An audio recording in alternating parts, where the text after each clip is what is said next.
Hello, welcome to PowerED, a Chat State podcast. I'm your host, Andy Burns, and I'm thrilled to have you to join us today on this enlightened journey.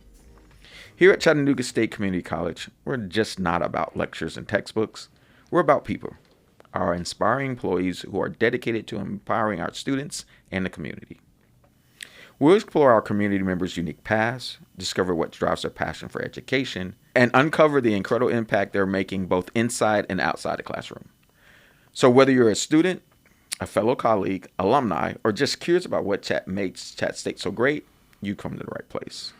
Get ready to be inspired, to learn, and to truly feel empowered. So today, we got the famous Dr. Michael McCamish. How you doing?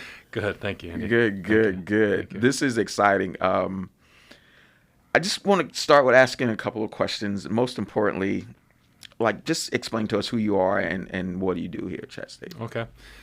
I have been teaching anthropology and criminal justice since 2012. Okay. So my two subject matters are I'm a cultural anthropologist, and I have a PhD background in cultural anthropology.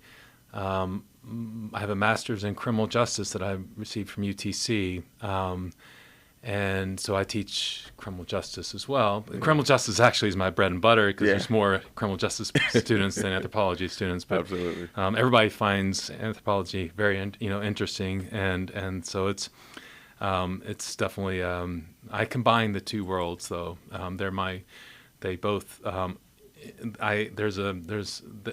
To me, they're interwoven. Yeah. Because you can, in anthropology is a framework for, you can apply it to anything in the world, and so I applied it to criminal justice. Yeah. So, yeah, and I'm from here originally, from Chattanooga, and moved off to California in 1997 and stayed out there for 14 years, and moved back here in 2011 and started teaching here in 2012. What part of Cali were you in? Northern. Okay. The Bay Area. Yeah.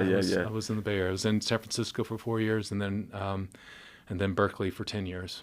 Yeah. That is a huge change. How did that come about? Was it just school or? I went out there to get out of the South. Yeah. And I definitely was trying to recreate myself by going out there, and I like I told you earlier. We haven't talked about it here, but I grew up here, and I grew up not without knowing it with an anthropological mindset, because I always felt split between worlds. So anthropology is you're sort of negotiating your own culture and the culture of others. Yeah. And so how I was raised and where my path turned led me into an anthropological mindset early on. So eventually that built into wanting to get into new worlds always and new experiences. And so going out to the Bay Area was just like, I took a motorcycle trip out to California, and I landed there just for a 2.5 week trip, and said, this is different enough. And so I went back home and packed my bags, and 3 months later I was out in California, and I was like, I'm moving on. Yeah. So yeah. So now we got to open up a whole can of worms. So one, I didn't know you ride motorcycles. I used to. Yeah. I used to. What was it, 600 or? No, man. I was, dude, I saw Easy Rider one too many times. So that was it. Yeah. I was a Harley Davidson man. Okay. But I had that for about 5 years. But in the Bay Area, you don't need a bike. You don't need a motorcycle. You don't need a vehicle. Yeah. And so I got parallel a couple times on in the rain, and I just like, this is dangerous. I don't. It took me to some places, the motorcycle did, and I love the journeys I was on in the motorcycle. But I was like, this is time for me to go a different direction. Man, that is so cool. Sounds Go ahead. No, I'm excited now because you talked about before you left, and I know you went to school at Baylor, correct? Yeah. Went to Baylor. And so there was a dynamic there. Could you talk about that? And Yeah, I grew up on the mountain, Signal Mountain, on a mountain, and it's actually a plateau. Yeah, I went to, of course, Baylor and graduated in 1987. And my best friend in high school and in middle school was a kid from the West Side Project. Yeah. And he and I became best friends, and I started to hang out in his world, and he hung out in my world, but it started to become more fun to hang out in his world. Yeah. And so I spent a lot of time in different parts of Chattanooga that most people with my background hadn't experienced. Yeah. And so my best friend and I both went to UTK. He went on an athletic scholarship, and I went to be in a fraternity. Yeah. Failed out of UTK basically after my sophomore year, and I came back to Chattanooga. Yeah.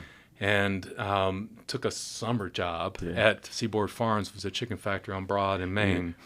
And I basically stayed there for 2 years and started to I enjoyed the work. I enjoyed the people I worked with, and I was learning about life and about my own self by working there. And I had all my friends were in the projects, and my girlfriend was in the projects. I was living a split life between the black world and the white world. I was white Mike in the black world. And so I definitely grew up there. And it was my best educational experience I've ever had, is working in the chicken factory. And I started to have a reorientation to who I was, but I also got back into college. Yeah. And I got an undergraduate in psychology at UTC, and that my last class in that program was psychology of African American experience, and that led me into like thinking, okay, you know what? If I were an alien on this planet and I looked around at the criminal justice system and thought about what was going on there, I'd say this is really a messed up world. And so I went into the criminal justice field and went into working or studying criminal justice for my master's at that point. And I also became a social worker and started working with kids both in the rural areas of surrounding areas of Chattanooga, but also in the urban project area of Chattanooga. And so my life was always split that way. And in anthropology, that's kind of a natural inclination to be split between cultures. Yeah. And we have that everywhere. Yeah. You know, our culture, we have a multicultural world that we live in that we're not aware of. Mm-hmm. And so my passion became about understanding that better. Yeah. I think one of the things that drew me to you was having a similar experience growing up.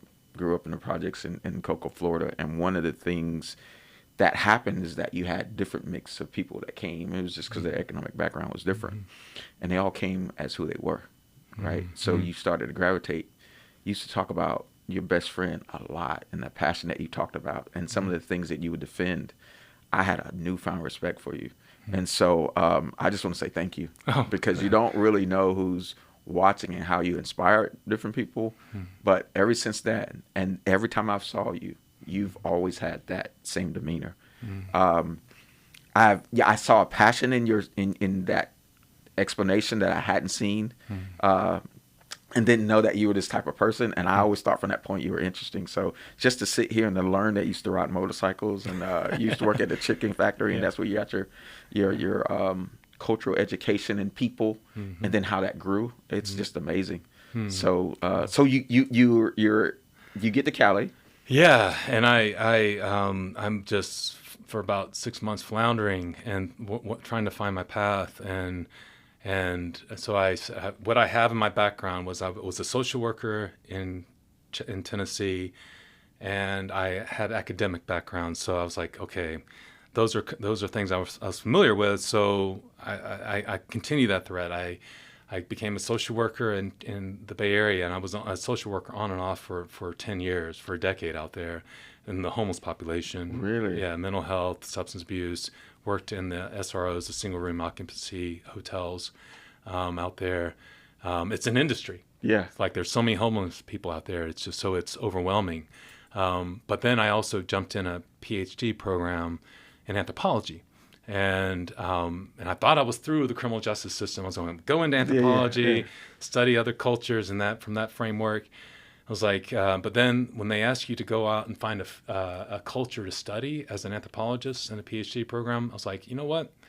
I want to take another look at the criminal justice system from an anthropological perspective. Oh. So I started going into San Quentin, the prison out there, and as an anthropologist studying. I was going in as an educator, but I was at the same time taking notes and understanding the culture as a teacher and as an anthropologist. So I stayed in San Quentin for about a year and a half, going in and out of it as an educator.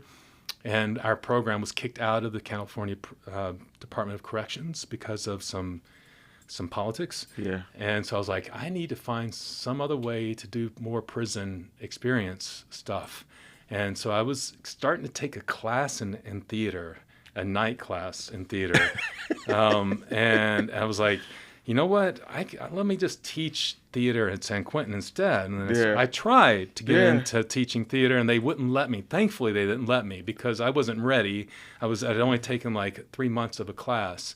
And so I said, there's got to be theater in other prisons. I was just fascinated with this idea of teaching theater or theater happening in prison, because prisoners are actors. They're some of the most amazing actors and the most charismatic people I've ever talked to. Yeah. And I was just really passionate about the humanity of what I was finding in prisons, but also the violence of it. Yeah. And so that combination of realities. So I said, I opened up, it was like early 2000s, I opened up the web, and there was a network of prison theater companies in Europe. And so I found, my first place I went to was Cambridge, England. They were having a prison theater conference.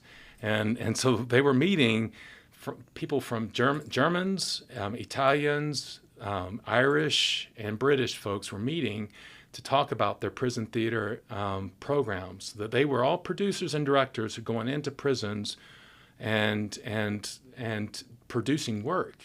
And so I showed up, and they were starting a project that was going to be the next year and a half, in which they were going to, all of them were going to travel out to the prisons that they were working in, and experience what they were doing. So I said, do y'all need somebody to document? They were calling it the European Prison Theater Diary. I was like, do y'all need somebody to document that project? And they said, yeah. I said, well, I'm an anthropologist looking for work for my dissertation. And so they started paying for me. I took 6 trips to Europe to go into their prisons and to watch their performances and their rehearsals, and interview the prisoners after their shows and after the rehearsals, and talk to them about why they're doing theater and what theater means to them. And so I did my second half of my dissertation was built around prison theater. Yeah. And that became, and as a result, I started doing theater. I started performing. So you're on stage now. I started to, so I got involved with a theater company in San Francisco that we do giant puppets and large mask and puppets, and physical theater is what we call it. And so that became my second life. Yeah. So you were all enthralled in that. Well, obviously you loved it. I loved it. Yeah, I loved it. So you have anything we could kind of find and look up there? Yeah. I mean, I did, out there, I did a bunch of shows with a couple of 2 different companies. Yeah. But so I created a solo show over the course of 3 years. I wrote and co-produced, and my director from my puppet company, she directed it, and we worked on it for 3 years. I built it. I just performed it here in Chattanooga at the Chattanooga Fringe Festival, and then I performed it at Barking Legs for 3 times. I'm talking to Jennifer and the theater department about doing it here on campus next fall on September. So it's called Two Bird, and it's the story of a phoenix rising. And so it's got some story, some element of truth to my life, but also it's a fiction as well. So it's a fictionalized truth. Okay. But I use mask. I use I use some puppets and mask and some element of stylization, but also natural acting and that sort of thing. So it's kind of a live musician that I perform with, and so yeah. First of all, I'm excited. So I'm already in. I'm gonna show up, and so if you need help, I'm just going to go ahead and tell you I'm signing Thanks, up. Andy. Thanks. Yeah.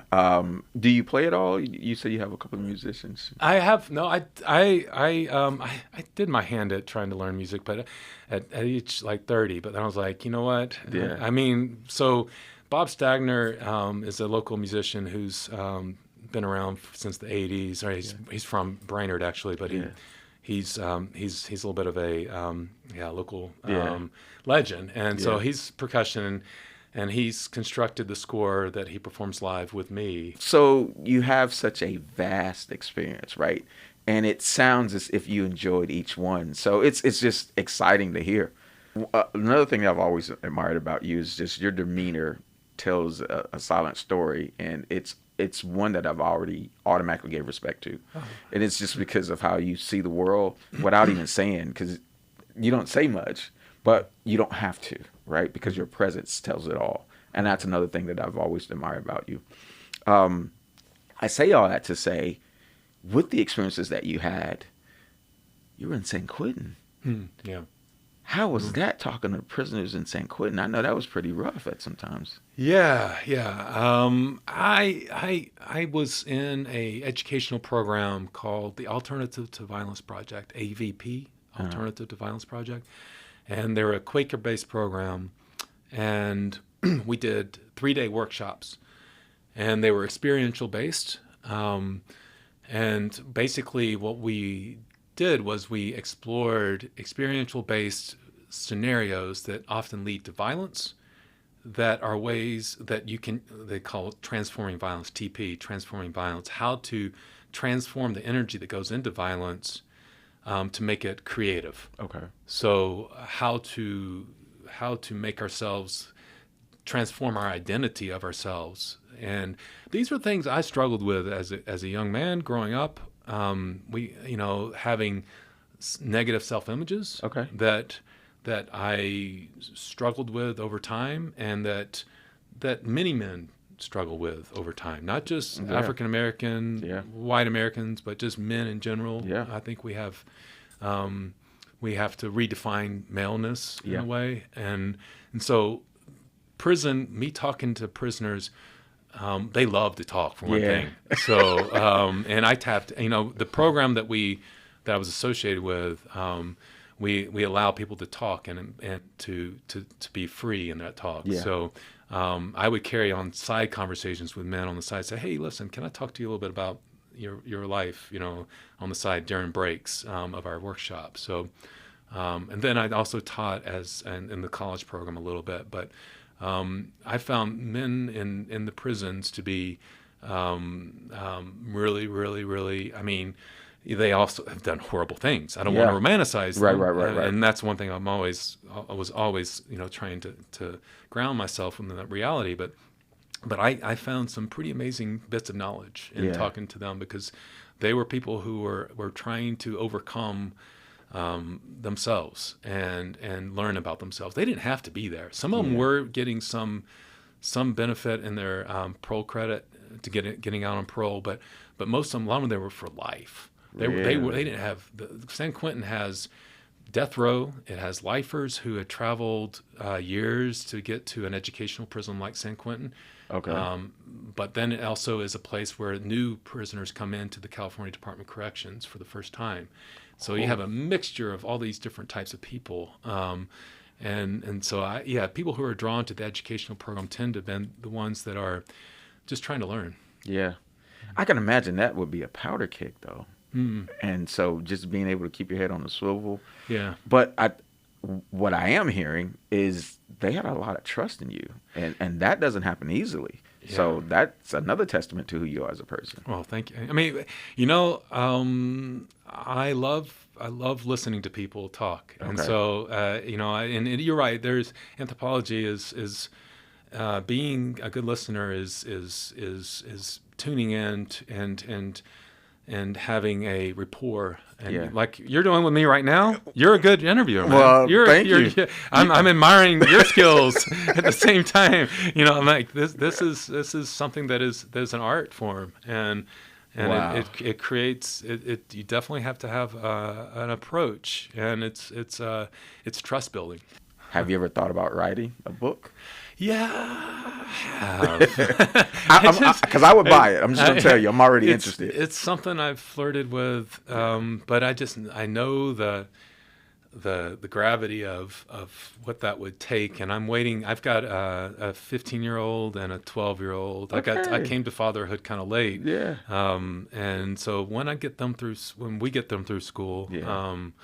then maybe I'll think about it. You know, but yeah.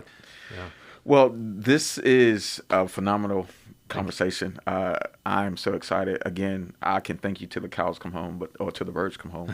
But one of the coolest things is, man, I just wanted to tell you how much of a fan I am. So Thank you, Andy. thank you. Thank you. Thank you, Andy. I appreciate it. So this wraps up another episode. If you like what you heard, be sure to subscribe, rate, and review our podcast on your favorite platform. And don't forget to share with your friends, your family, and anyone else who wants to be empowered by the incredible work happening here at Chat State. Thank you for joining us, and remember, stay empowered. Dude. Thank you, man.